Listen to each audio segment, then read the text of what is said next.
Hello నమస్తే. తెలంగాణ రాష్ట్ర ప్రభుత్వం గ్లోబల్ సమ్మిట్ నిర్వహిస్తోంది. గ్లోబల్ సమ్మిట్ తెలంగాణ రాష్ట్ర ప్రభుత్వం నిర్వహించడం డెఫినెట్గా ఆహ్వానిద్దాం. గతంలోనూ తెలుగు రాష్ట్రాల్లో గ్లోబల్ సమ్మిట్ నిర్వహణ చూసాం. విశాఖ కేంద్రంగా గతంలో జగన్మోహన్ రెడ్డి సర్కారు, అంతకుముందు తెలుగుదేశం పార్టీ సర్కారు, రీసెంట్గా చంద్రబాబు సర్కారు మరోసారి గ్లోబల్ సమ్మిట్లు నిర్వహించడం చూసాం. ఈ గ్లోబల్ సమ్మిట్లు నిర్వహించిన సందర్భంగా ఆంధ్రప్రదేశ్ ఎగ్జాంపుల్ మనం చూస్తే ప్రతిసారి 10 లక్షల కోట్ల రూపాయలకు పైగా పెట్టుబడులు వచ్చాయంటూ 3 సందర్భాల్లోనూ ముఖ్యమంత్రులు ప్రకటించారు. ఈ 3 సందర్భాల్లో ప్రకటించిన 30 లక్షల కోట్ల రూపాయల పెట్టుబడులు ఆంధ్రప్రదేశ్కి వచ్చాయా అంటే డెఫినెట్గా 3 సందర్భాల్లో ఉన్న ముఖ్యమంత్రులు వచ్చాయని చెప్పలేరు. ఆ రోజు అగ్రిమెంట్లు చేసుకున్నట్టుగా ప్రకటనలు, కొంతమంది ల్యాండ్ అవ్వడం, కొంతమంది ప్రకటనలు చేసి మాత్రమే వెళ్ళిపోవడం, కొన్ని డమ్మీ కంపెనీలు ఉండడం, ఇది కేవలం ఒక ఈవెంట్ మేనేజ్మెంట్ లాగా మిగిలిపోవడం చూస్తున్నాం. Very unfortunate.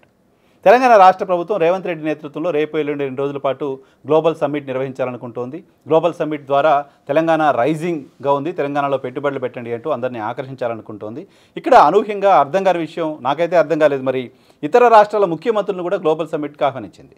గతంలో ఎప్పుడు గ్లోబల్ సమ్మిట్లో నిర్వహించిన సందర్భంగా ఇతర రాష్ట్రాల ముఖ్యమంత్రులను కూడా ఆహ్వానించి మా రాష్ట్రంలో పెట్టుబడులు పెట్టండి అని అడగడం, కోరడం చూడలేదు. ఇదేంటో మరి ఆశ్చర్యంగా ఉంది.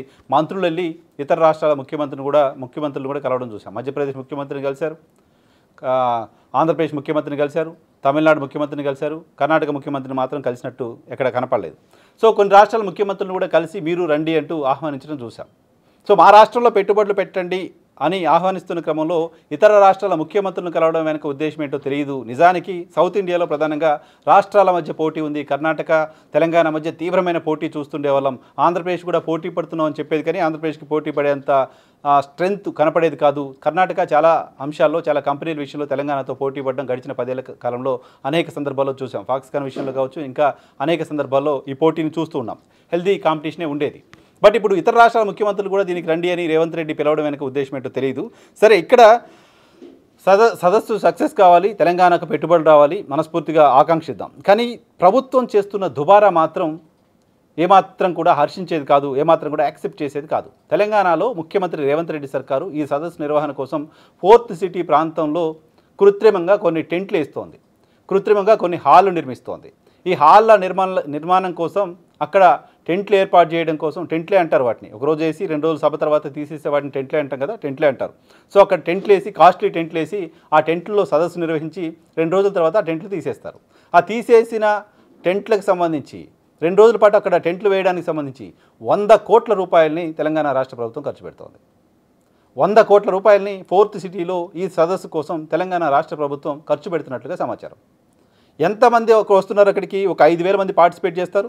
మొత్తం అక్కడ మొత్తం ఏరియా చూస్తే 14,000 స్క్వేర్ మీటర్స్ ఒకటి, మొత్తం సదస్సు జరగడానికి రకరకాల హాల్స్ నిర్మించారు. దాంతోపాటు 6,500 స్క్వేర్ మీటర్స్ ఒకటి డైనింగ్ ఏరియా ఏర్పాటు చేశారు. అంటే దాదాపు 20,000 స్క్వేర్ మీటర్స్కు సంబంధించిన నిర్మాణాలు జరుగుతాయి. అక్కడ హాల్సు, అక్కడే డైనింగు, అక్కడే మీటింగ్కి సంబంధించి ఒక 4-5 మీటింగ్స్ ఒకేసారి జరగడానికి సంబంధించిన ఏర్పాట్లు ఏదో చేసినట్లుగా చూస్తున్నాం. 20,000 స్క్వేర్ మీటర్సు కృత్రిమంగా టెంట్ల రూపంలో ఏర్పాటు చేసి సదస్సు నిర్వహించడం కోసం కేవలం ఆ టెంట్ల ఏర్పాట్లకే 100 కోట్ల రూపాయలు ఖర్చు పెడుతుంది తెలంగాణ రాష్ట్ర ప్రభుత్వం. ఎందుకు అంత ఏర్పాటు చేయాల్సిన అవసరం వచ్చింది? ఇప్పుడు అమరావతి ప్రాంతంలో ప్రభుత్వం అక్కడ ఏదో గ్లోబల్ సమ్మిట్ పెట్టింది, అక్కడ ఇటువంటి ఏర్పాట్లు చేసింది అంటే అర్థం చేసుకోవచ్చు. అమరావతి ప్రాంతంలో ఏం లేదు, అంత ఓపెన్ ఏరియా. అక్కడ ఎవరైనా వచ్చి నిలబడాలన్నా, కూర్చోవాలన్నా బిల్డింగ్స్ ఏమి ఉండవు కాబట్టి అక్కడ ఒక టెంట్లు వేయడానికో ఇటువంటి ఏర్పాట్లు చేయడానికో యాక్సెప్టెన్సీ ఉంటుంది, అంగీకరించవచ్చు. అందుకోసం ఆంధ్రప్రదేశ్ ప్రభుత్వం అక్కడే కాకుండా విశాఖపట్నంలో నిర్వహించింది. విశాఖపట్నంలో ఆ పరిస్థితులకు లేదు కాబట్టి. బట్ తెలంగాణలో, హైదరాబాద్లో 20,000 స్క్వేర్ మీటర్లు కాదు, దానికి డబుల్, రెట్టింపు స్థాయిలో ప్రజాప్రతినిధులు వచ్చిన సదస్సు నిర్వహించడానికి సంబంధించిన ఏర్పాట్లు ఉన్నాయి. హెచ్ఐసిసి ఉంది మనకి. హెచ్ఐసిసిలో దాదాపు హెచ్ఐసిసిలోనే 30,000 స్క్వేర్ మీటర్స్ అవైలబుల్ ఉంది. అది కాకుండా మరో 10,000 స్క్వేర్ మీటర్స్ బయట అవుట్డోర్ డిస్ప్లే చేయడానికి సంబంధించిన ప్లేస్ ఉంది. అది కాకుండా హెచ్ఐసిసి, హైటెక్స్ మొత్తం కలిపితే దాదాపు 50,000 స్క్వేర్ మీటర్లు, 50,000 స్క్వేర్ మీటర్లకు పైగా స్పేస్ అక్కడ అందుబాటులో ఉంది. కృత్రిమంగా బిల్డ్ చేయాల్సిన అవసరం లేకుండా హెచ్ఐసిసి, హైటెక్స్ కలిపితే 53,000 స్క్వేర్ మీటర్లు అందుబాటులో ఉంది. పైగా అది సిటీ మధ్యలో ఉంటుంది.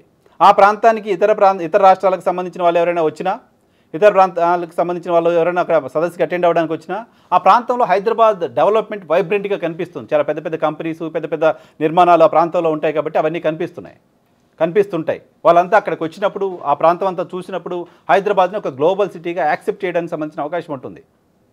అలా కాకుండా ఊరు బయట ఎక్కడో దూరంగా టెంట్లు వేసి సదస్సు పెట్టి అక్కడికి వచ్చి మా పెట్టుబడులు పెట్టండి అంటే పెట్టుబడులు పెడతారా?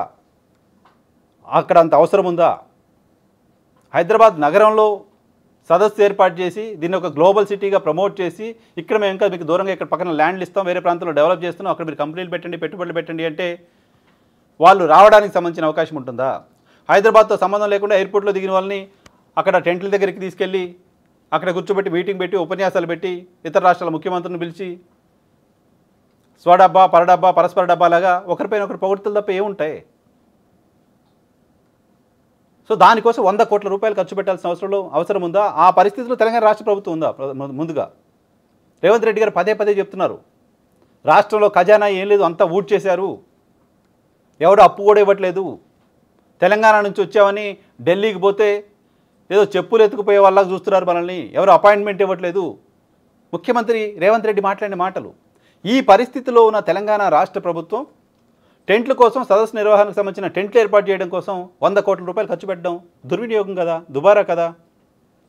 ఈ దుబారాన్ని ఎలా యాక్సెప్ట్ చేస్తారు?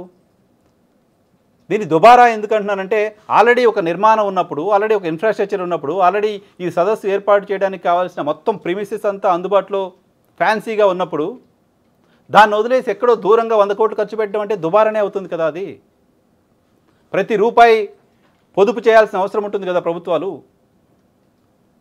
ప్రజలకు సంబంధించిన ప్రతి రూపాయిని జాగ్రత్తగా చూసుకోవాల్సిన బాధ్యత ఉంటుంది కదా, కస్టోడియన్ కదా మీరు.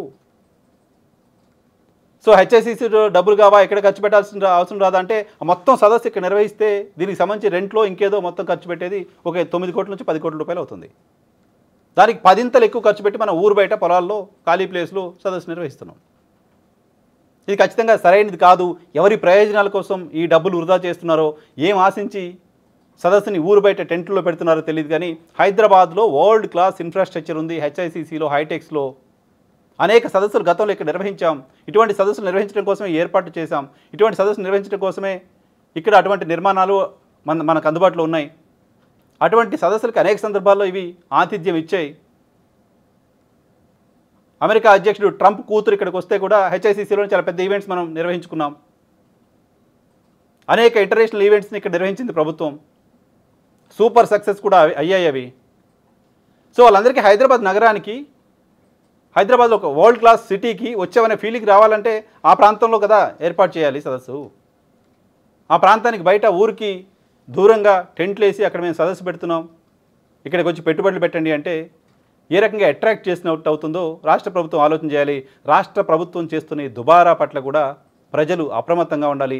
ప్రజలు కన్నేసి ఉంచాలి జరుగుతున్న దుబారా పట్ల.